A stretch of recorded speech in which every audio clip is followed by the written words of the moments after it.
कर्मों की दौलत। एक राजा था जिसने अपने राज्य में क्रूरता से बहुत सी दौलत इकट्ठा करके एक तरह का शाही खजाना आबादी से बाहर जंगल में एक सुनसान जगह पर बनाए तहखाने में सारे खजाने को खुफिया तौर पर छुपा दिया था।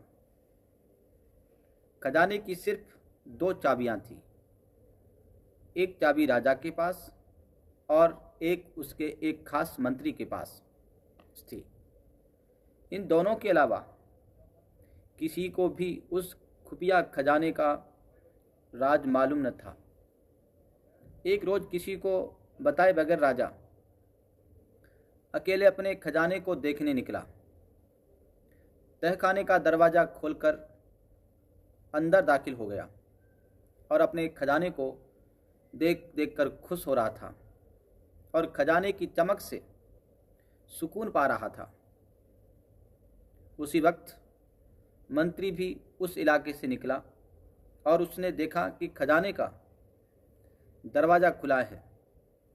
वह हैरान हो गया और ख्याल किया कि कहीं कल रात जब मैं खजाना देखने आया था तब शायद खजाने का दरवाज़ा खुला रह गया होगा।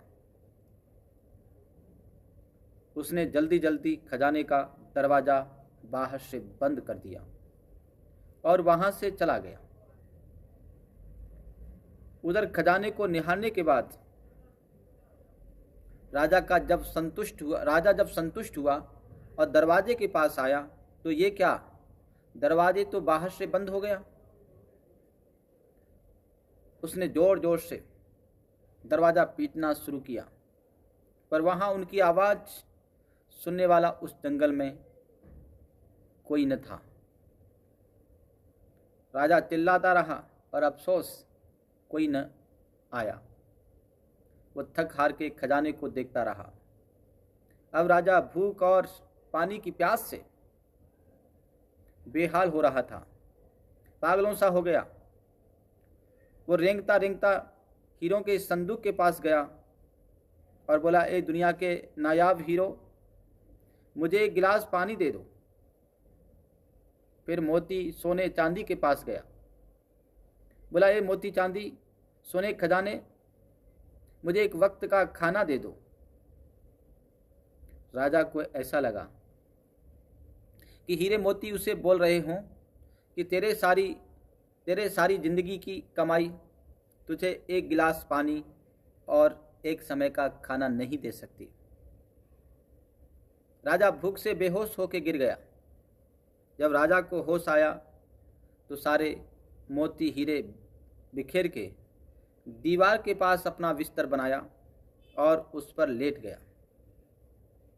वो दुनिया को एक पैगाम देना चाहता था, लेकिन उसके पास कागज और कलम नहीं था। राजा ने पत्थर से अपनी उंगली फोड़ी और बहते हुए खून से दीवार पर कुछ लिख दिया। उधर मंत्री और पूरी सेना लापता राजा को ढूंढते रहे, पर बहुत दिनों तक राजा न मिला तो मंत्री राजा के खजाने को देखने आया। उसने देखा कि राजा हीरे जवाहरात के बिस्तर पर मरा पड़ा है और उसकी लाश को कीड़े मकोड़े खा रहे थे। राजा ने दीवार पर खून से लिखा हुआ था, ये सारी दौलत एक घूंट पानी और एक निवाला नहीं दे सकी। यह अंतिम सच है। आखिरी समय आपके साथ आपके कर्मों की दौलत जाएगी। चाहे आप कितने भी हीरे, पैसा, सोना, चांदी इकट्ठा कर लो, सब यहीं रह जाएगा। इसलिए जो जीवन आपको प्रभु ने उपहार स्वरूप दिया है, उसमें अच्छे कर्म, लोगों की भलाई के काम कीजिए। बिना किसी स्वार्थ के और अर्जित कीजिए अच्छे कर्मों की अनमोल दौलत, जो आपके सदैव काम आएगी।